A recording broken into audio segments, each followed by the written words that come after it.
കേരളത്തിൽ വർദ്ധിച്ചുവരുന്ന പോലീസ് അതിക്രമങ്ങളിൽ പ്രതിഷേധിച്ച് കെഎസ്യു നിയമസഭയിലേക്ക് നടത്തിയ മാർച്ച് കെ മുരളീധരൻ ഉദ്ഘാടനം ചെയ്തു.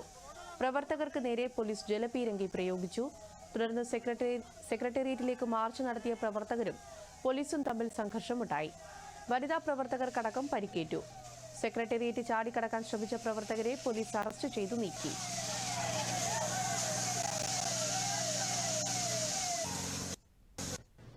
ഈ പോലീസ് ഉദ്യോഗസ്ഥന്മാരോട് ഞങ്ങൾ പറയുന്നു, ഞങ്ങളുടെ 3 കുട്ടികളെ കയ്യാമം വെച്ച് മുഖം മൂടിയിട്ട് മജിസ്ട്രേറ്റിന് മുമ്പിൽ ഹാജരാക്കിയ പോലീസ് ഉദ്യോഗസ്ഥനുണ്ടല്ലോ, അയാൾ ഏത് മാളത്തിൽ പോയി ഒളിച്ചാലും അയാളെ കുത്തിയടക്കും നമ്മുടെ കുട്ടികൾ. ഞാൻ അത്രേ പറയുന്നുള്ളൂ. മാത്രമല്ല, ഒരു ഉദ്യോഗസ്ഥനും പിണറായിന്റെ വാക്ക് കേട്ട് പ്രവർത്തിക്കുന്ന ഒരു പോലീസ് ഉദ്യോഗസ്ഥനും കേരളത്തിൽ പെൻഷൻ വാങ്ങാൻ പോകുന്നില്ല. സുഹൃത്തിനെ തല്ലിയ പോലീസുകാരന് യൂണിഫോം അണിഞ്ഞാൽ അവരുടെ മുട്ടുകാല് തല്ലി ഒടിക്കാൻ ത്രാണിയുള്ള കുട്ടികളാണ് ഇന്നിവിടെ ഈ മാർച്ചിൽ പങ്കെടുത്തിട്ടുള്ളത്.